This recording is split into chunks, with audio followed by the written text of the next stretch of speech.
يا مرحبا زين الشهور.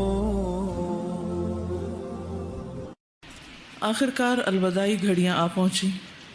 ایام معدودات، گنتی کے چند دن اختتام کو پہنچے.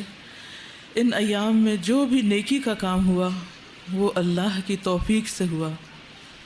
اس ماہ میں کوئی بھی نیکی ہم اگر کر سکے تو اس پر کسی قسم کا کوئی غرور دل میں نہیں آنا چاہیے، کسی قسم کا کوئی تکبر نہیں ہونا چاہیے، کیونکہ اللہ کے نیک بندوں کے بارے میں آتا ہے والذین یؤتون ما آتوا وقلوبهم وجلۃ انہم الی ربہم راجعون.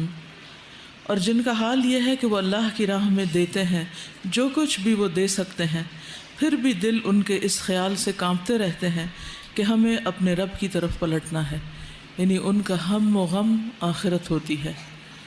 وہ یہ نہیں دیکھتے کہ انہوں نے آج دنیا میں کیا اچیو کیا، کیا کمایا. وہ اس بات کی فکر کرتے ہیں کہ ان کے ساتھ کل کیا بنے گا.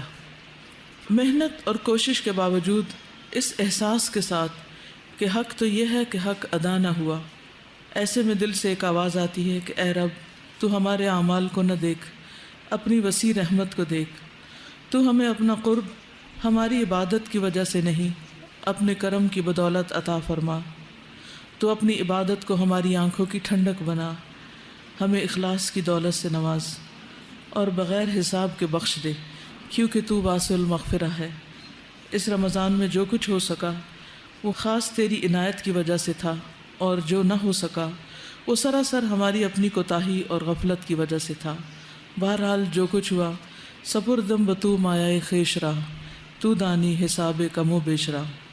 میں اپنا حقیر سرمایہ تیرے سپرد کرتا ہوں، حساب کی کمی بیشی کو تو خوب جانتا ہے. یا رب ہمیں آئندہ تمام زندگی کے لیے صراط مستقیم پر جمائے رکھنا اور کبھی بھی نیکی کے مواقع سے محروم نہ رکھنا. يا مرحبا زين الشهور.